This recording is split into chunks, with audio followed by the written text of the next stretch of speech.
Mysterious girl episode 59 to 62। Riva के वहां से बाहर जाने के बाद ऋतिक आदि से कहती है, आदि तुम अपना वादा भूल नहीं सकते हो। आदि कहता है, ना भूल भी नहीं हूँ। ये कहकर वहां से जाने लगता है तो ऋतिका उसके हाथ को पकड़ लेती है तो आदि अपना हाथ छुड़ा लेता है और कहते हैं, ऋतिक अपने कमरे में जाओ। और यह कहकर आदि अपने चेंजिंग रूम में चला जाता है। ऋतिका गुस्से में वहां से चली जाती है। रीवा पहले ही अपने कमरे में जा चुकी थी। वही राज और रोहन जो ऊपर ही आ रहे थे, वह रीवा को अपने कमरे में जाते हुए देखते हैं। वह देखते हैं कि रीवा ने आदि के कपड़े पहने हुए। उन्हें समझने में देर नहीं लगता है कि क्या हुआ होगा, लेकिन वह दोनों ही एक दूसरे से अनजान बनते हैं। वह जानते थे कि रीवा के लिए ये सब जितना अच्छा है उतना ही उसके लिए सब बुरा भी है, जो रीवा खुद भी नहीं जानती है।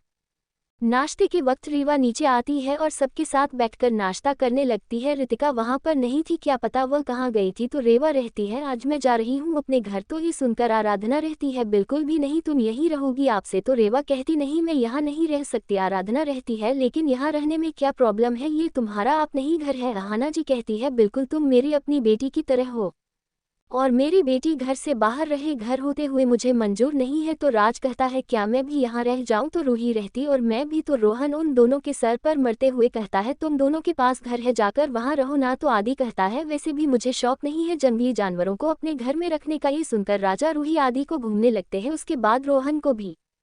रेवा रहती है, मैं आप लोगों पर बड़े नहीं बनना चाहती और मेरी ज्यादा हो जाएगा यहाँ रहना। तो आराधना रहती है, बिल्कुल भी नहीं, तुम यहीं रहोगी, मैं कह रही हूँ ना, प्लीज ना, मत जाओ ना। रेवा आदि की तरफ देखती है, लेकिन आदि कुछ नहीं कहता है। आदि सी इग्नोर कर रहा था, पता नहीं क्यों रेवा को ऐसा लग रहा था।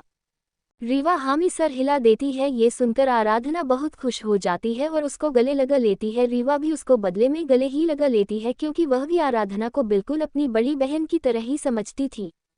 आदि कहता है, मैं बिजनेस मीटिंग के लिए 20 दिन या 15 दिन के लिए बाहर जा रहा हूँ। तो ये सुनकर अहाना की रहती है, पर तुमने यह बात हम सबको पहले तो नहीं बताई थी। तो राजेश जी कहते हैं, हाँ उसे जाना जरूरी है, बहुत जरूरी काम से वह जा रहा है आउट ऑफ कंट्री। रीवा के चेहरे पर थोड़ी सी उदासी आ जाती है, लेकिन वह कुछ नहीं रहती है। अचानक से आना जी इधर उधर देखकर कहती है, ऋतिक कहाँ है। तो आदि कहता है, वह सुबह ही चली गई है, उसकी कोई फोटोशूट होने वाली थी, इसलिए वह सुबह ही जा चुकी है। ये सुनकर अहाना जी कहती है, अच्छा मिलकर भी नहीं गई वह। आदि अपने कमरे में चला जाता है। रीवा भी ऊपर जाती है और आदि के कमरे के बाहर नाक करती है। आदि कहता है, कम इन। देव अंदर जाती है तो आदि उसको देखकर कहता है, बैठो। तो रीवा बैठती नहीं और आदि के पास जाकर रहती है, तुम कब आओगे। तो आदि कहता है, 15 से 20 दिन लग जाएंगे, क्या तुम मुझे मिस करोगी। तो रीवा बिल्कुल भी झूठ नहीं रहती है, इस बार अपना सर हमें हिला देती है। आदि को पता नहीं क्यों ये चीज अच्छी लग रही थी, रीवा की डेवलपमेंट उसे खुशी दे रही थी।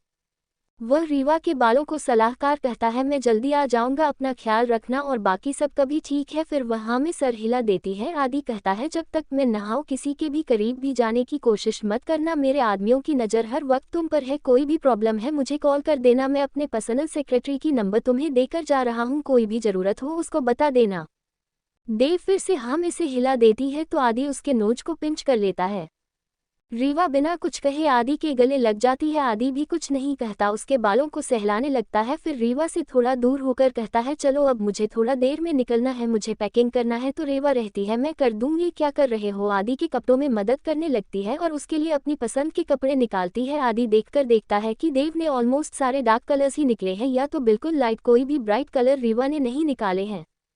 रीवा जल्दी ही आदि के बैग पैक करने में हेल्प कर देती है और आदि अपनी घड़ी में टाइम देखा है, तभी उसकी आवाज़ आती है, शायद उसकी हेलीकॉप्टर आ चुका था। वह अपने हेलीकॉप्टर से ही जाने वाला था, उसे बहुत ही ज़रूरी काम थी। रॉयल मेंशन में एक अलग से स्पेस बनाई गई थी जहां पर जीत और हेलीकॉप्टर को लैंड किया जा सके। आदि वही जाता है तो देखा है क्या चुकी है वह। रेवा केसर को चलना है और आराधना के गले मिलकर बाकी सबसे भी मिलकर वहां से निकल जाता है। वह थोड़ी तकलीफ हो रही थी कि शादी जा रहा है, पर वह कुछ नहीं रहती, वह जानती थी आदि को कम है। आज 1 महीना हो गया था, यह शायद 1.5 महीना या उससे भी ज्यादा, और आदि अभी तक नहीं आया था। वह इन दिनों में रीवा से बात भी नहीं करता था, वह बहुत बिजी था और रीवा भी उसको कभी कभी कॉल कर लिया करती थी, पर आदि कभी रिसीव ही नहीं करता था। पर रीवा को पता चल जाता था कि आदि ठीक है, आराधना के जरिया या तो अहाना की केसरिया, ये बाकी उसके दोस्तों के जरिया। इन 1 महीने में रीवा को पता ही नहीं चला कब वह रूही रोहन राज के इतने करीब आ गई थी। वह सब उसके लिए उसकी जिंदगी का एक अहम हिस्सा बन चुके थे। आराधना तो उसके पहले से ही क्लोज थी। आज उन सब का रिजल्ट आने वाला था, वह सब अपने अपने कॉलेज जाने वाले थे अपना रिजल्ट देखने के लिए। वह सब हाल में आते हैं निकालने के लिए, तभी उन्हें हेलीकॉप्टर की आवाज़ आती है वह सोचते हैं कि कोई आया होगा, यह नॉर्मल था। रॉयल मेंशन में राज, रोहन और रूही सब वही थी क्योंकि वह रेवा को पिक करने के लिए यहाँ आए हुए थे। वह हमेशा रेवा को अपने साथी पर करते थे। रेवन इन दिनों में काफ़ी बार जाने की कोशिश की थी लेकिन आराधना, आहाना की और राजेश जी उसको जाने ही नहीं देते थे। यहाँ से वह सब निकलने ही वाले थे, तभी उन्हें दरवाजे से आदि अंदर आते हुए दिखता है। वह आदि को देखकर अपने अंदर खुशी महसूस करती है। वहाँ देखो कितने दिनों बाद देख रही थी, बस दूर से आदि को देखते ही रहती है और अपने दिल में सुकून महसूस करती है। लेकिन तब भी वह पीछे से रितिका को आते हुए देखते हैं तो उसकी आंखें छोटी हो जाती है। ये देखकर सब भी थोड़े से हैरान थे। आदि आता है और अपने माँ पापा से मिलता है, फिर आराधना सिर्फ अपने दोस्तों से, लेकिन वह रेवा को कुछ भी नहीं कहता है। ये रेवा को भी थोड़ा अजीब लगता है पर कुछ नहीं कहती है। लेकिन आराधना सीधे पूछ लेती है, आदि रितिका तुम्हारे साथ क्या कर रही है? आदि कहता है, ऋतिक की शूटिंग वहाँ थी तो वह भी आ रही थी, तुम साथ आगे तो सब हमेशा दिला लेते हैं और सब कुछ थोड़ा ठीक लग रहा था। ये सुनने में अधिया की कुछ नहीं कहता है। वह अपने कमरे में चला जाता है और रोहन से कहता है, रुक मैं भी आ रहा हूँ, कॉलेज चलूंगा। तो रोहन हाँ में से हिला देता है। उसे नीचे वेट करने लगते हैं तो आदि भी जल्दी से चेंज करके आ जाता है। वह सब बाहर निकलते हैं और घर की तरफ जाने लगते हैं तो अभी रीवा का हाथ पकड़कर कहता है, तुम मेरे साथ चलो। ये देखकर रेवा को अब थोड़ी तसल्ली होती है क्योंकि उसे लग रहा था आदेश कोई इग्नोर कर रहा है, और ये देखकर राज, रोहन, रूही को भी अच्छा लगता है, वरना वह भी परेशान थे कि अचानक से आदि सेवा कोई इग्नोर क्यों कर रहा है।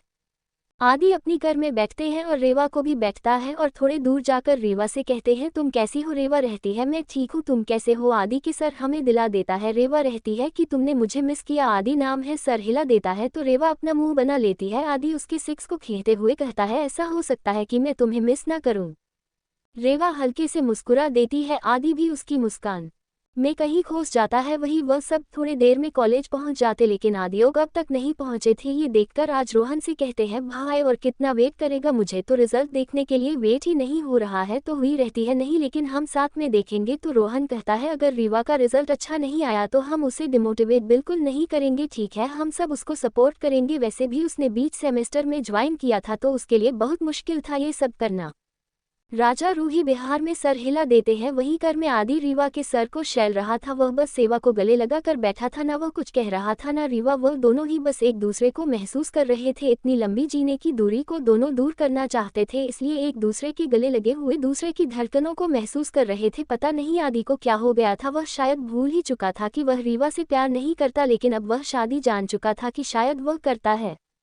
आदि रीवा से कहता है, रीवा रीवा रहती है? हाँ कहूँ? आदि कहता है, मैं सोच रहा था कि हमारी शादी पब्लिक कर दूं। तो रीवा उसको देखते हैं तो आदि कहता है, जिस दिल के लिए मैं गया था वो मुझे मिल गई है, वो बहुत बड़ी डील है, तो उसके लिए पापा एक पार्टी करना चाहते हैं। तो मैं सोच रहा था कि उसे दिन एक पार्टी ऑर्गेनाइज करूं और तुम्हें सबको तुमसे इंट्रोड्यूस कर दूं।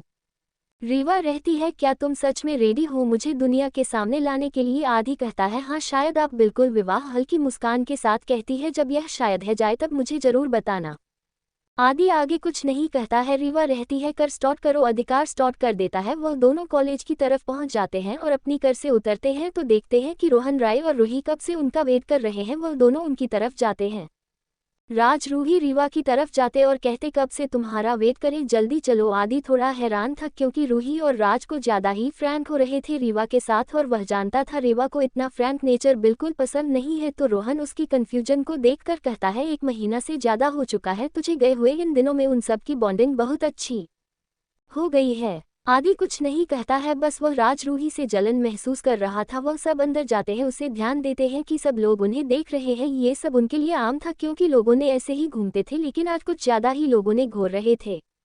राज अपने बालों को संवारते हुए कहते हैं, देख रूही, लगता है इसमें ज्यादा हैंडसम लग रहा हूँ। सारे लड़कियां तो लड़कियां, लड़के भी मुझे घर रहे हैं। तो रूही उसके सर पर मरते हुए कहती है, बेवकूफ, और तुझे इसलिए घर है क्योंकि तू जोकर देख रहा है।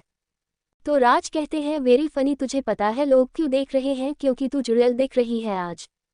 देव उन दोनों की तरफ देखकर कहती है, चुप हो जाओ। वह दोनों बिल्कुल चुप हो जाते हैं। वह सब अंदर जाते हैं और अपना अपना रिजल्ट देखने लगते हैं। वह सब नीचे से ही शुरू करते हैं, उसे अपना अपना नाम देखते हैं। सबका ही नाम टॉप 10 में था। रीवा का नाम वह ढूंढते हैं तो नहीं, कहीं नहीं मिलता है, पर रीवा को अपना नाम उसे लिस्ट में मिल चुका था। वह सब ढूंढ ही रहे थे। रूही परेशान होकर कहती है, यार रीवा, तुम्हारा नाम इसमें कहीं पर भी नहीं है। तो राज भी कहते हैं, हाँ मैं प्रिंसिपल से बात करके आता हूँ। तभी रोहन की नज़र सबसे ऊपर चली जाती है और वह रीवा का नाम देखा है जो फर्स्ट नंबर पर थी और उसकी मार्क्स को देखा है। रोहन के हाथ से उसका फ़ोन गिर जाता है। सब उसको देखने लगते हैं तो रोहन की नज़रों को सब फॉलो करते हैं तो देखते हैं रीवा का नाम सबसे ऊपर था और रीवा की मार्क्स थी 500 टोटल, यानी कि रीवा ने टोटल 500 मार्क्स गेन किया था और 500 मार्क्स का ही उनका एग्जाम था और रीवा ने टॉप किया था पूरे कॉलेज में। उसके आगे लिखा था फर्स्ट। रूही हैरानी से कहती है रीवा तुम फर्स्ट आए हो? तो रोहन कहता है पर कैसे? तू राज कहते हैं लिख कर आई होगी। रोहन कहता है ये सब बहुत कॉम्प्लिकेटेड है रीवा, तुम तो भी सेमेस्टर में आई थी ना, तो तुम्हें ये सब कैसे पता? मैं तो तुम्हें कभी पढ़ते हुए भी नहीं देखा है। रेवा कैसी है? मैंने पहले से ही पढ़ रखा था। ये कहकर वह आगे निकल जाती है। वहां पर जितनी भी लोग थे सब रेवा को कांग्रेस करते पर रिबन लोगों को थोड़ा इग्नोर ही करती है। रेवा को नहीं पसंद था ज्यादा बात करना। वह सब भी वहां से निकल जाते हैं। अपने रिजल्ट देखा, वह सब कर में बैठे थे तो रोहन कहता है मुझे तो अभी बिलीव नहीं हो रहा है रेवा टू रीवा रहती है तो मैं क्या करूं? राज कहता है रिवर तुम तो बहुत इंटेलिजेंट हो यार, मेरे आज तक इतने अच्छे मार्क्स नहीं है। इनफैक्ट हर बार आदि फर्स्ट आता है लेकिन इस पर वह सेकंड आया है। आदि के टोटल मार्क्स 499 आए थे। आदि रीवा के बाल को सहलाते हुए कहता है गुड जॉब एवं मुस्कुरा देती है। मुस्कुरा रही थी जैसे कि एक पेरेंट्स जब अपने बच्चों के फर्स्ट आने पर उसे शाबाशी देते हैं, वैसे ही रेवा इस वक्त मुस्कुरा रही थी आदि के शाबाशी देने पर। सब घर के लिए निकल जाते हैं। वह सब घर पहुंचकर अपनी अपनी कमरे में जाते हैं। उन सबको थोड़े देर बाद मॉल जाना था लेकिन रेवा मना कर देती है और आदि भी, क्योंकि आदि को कंपनी जाना था और रेवा को घर पर कुछ काम था अपने लैपटॉप में और वह आदि के बिना जाने में कुछ खास इंटरेस्ट भी नहीं थी। वह सब वहां से चले जाते हैं। वह सब मॉल पहुंच जाते हैं। राजरोहन, रूही, आराधना, आहाना की यह सब मॉल में शॉपिंग कर रहे थे। उन सबको गए हुए थोड़े ही देर हुआ होगा कि रेवा को अपने फ़ोन पर एक कॉल आता है। बस हमें अभी खबर मिली है कि ब्लैक स्टार गैंग मॉल पर हमला करने वाली है। रेवा रहती है कौन से मॉल पर? तो उसका आदमी कहता है बस स्टार मॉल पर। रेवा ये सुनकर हैरान हो जाती है। उसको पता था कि बाकी सब आज वही गए हैं। इनफैक्ट आदि मॉल खाली करना चाहता था लेकिन आराधना, रूही मस्जिद करके मना कर दिया उन्हें। अच्छा लगता था पब्लिक प्लेस में घूमने, लोगों से इंटरेक्ट करना, इसलिए आदि ने आज मॉल खाली भी नहीं करवाया था और ज़्यादा गार्ड भी सबके साथ नहीं गए थे। ये बस जल्दी से वहां से कॉल कट करके निकालती है और अपनी बाइक पर बैठकर वहां से फौरन किसी घर के सामने जाकर रुकती है। वह जल्दी से अपने कपड़े बदलती है, वापस बैठ जाती है। इन सब करने में उसे 2 मिनट भी नहीं लगा होगा। रेवा मॉल की तरफ जाती है तो देखी है अब तक पुलिस वहां आ चुकी थी और शायद ब्लैक स्टार गैंग अंदर जा चुकी थी। रेवा को अंदर जाने का कोई रास्ता नहीं दिख रहा था। वही मॉल के अंदर वह सब एक जगह पर छुपे हुए थे। राज और रोहन इन सब कुछ से रखकर एक जगह पर छुपा कर खड़े थे। वह सब डरे हुए थे। तभी एक गार्ड उन लोगों के सामने आकर बंदूक रख देता है। आज बाय चांस राज और रोहन ने अपने पास गन भी नहीं रखा था कि वह कुछ कर पाए। वह सब रूही, रोहन, राज, आहाना की, आराधना को सबके साथ जाकर बैठा देते हैं। रोहन और राज आहाना की, आराधना और रूही को प्रोटेक्ट करते हुए अपने साथ अपने पास रख कर थे।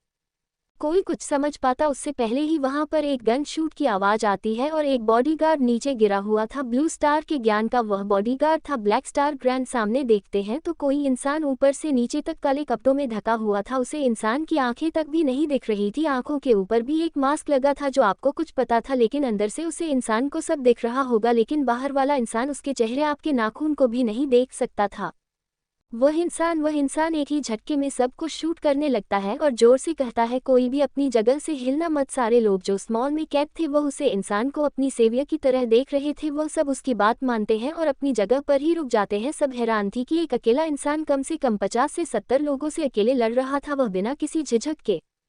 तभी किसी भी तरीके से जब आदि को यह न्यूज़ मिलती है कि उसकी पूरी फैमिली यहाँ है तो वह भी उसे मॉल में घुस जाता है। वह बिना किसी सेफ्टी का आया था बट उसके पास गन थी। आदि भी आकर जल्दी से इंसान का साथ देने लगता है। वह इंसान आदि की तरफ देखा है और उसे हमेशा हिलता है जैसे आदमी उसकी बात समझ सकता हूँ और आदि भी हैरान था कि उसकी बात समझ जाता है और वह भी लोगों को शूट करने लगता है। आदि और वह इंसान बाकी लोगों पर भारी पड़ रहे थे। ऑलमोस्ट आधे से ज्यादा लोग अब वहां पर बेहोश पड़े थे। ब्लैक स्टार गैंग के आदि अपने नजरें दो उधर घूमता है तो वह देखता है रूही, रोहन, राज, आहाना की और आराधना एक साइड में खड़े हैं। वह ने बाहर जाने का इशारा करता है पर वह सब नहीं जाते हैं। वह आदि को छोड़कर नहीं जा सकते थे। तभी आदि इधर उधर देखता है। वैसे वहां पर ऋतिका दिखती है। वह हैरान हो जाता है कि ऋतिक यहाँ क्या कर रही है। उसको नहीं पता था ऋतिका भी इस मॉल में आने वाली है। अचानक से आदि का मन कन्वर्ट हो जाता है और जब यह चीज ब्लैक स्टार का गैंग का एक इंसान देखा है तो ऋतिका पर गोली चल देता है आदि से बदला लेने के लिए। तभी आदि चीज देखकर फौरन ऋतिक की तरफ घुस जाता है जिससे आदि को गोली ही लगने वाली थी।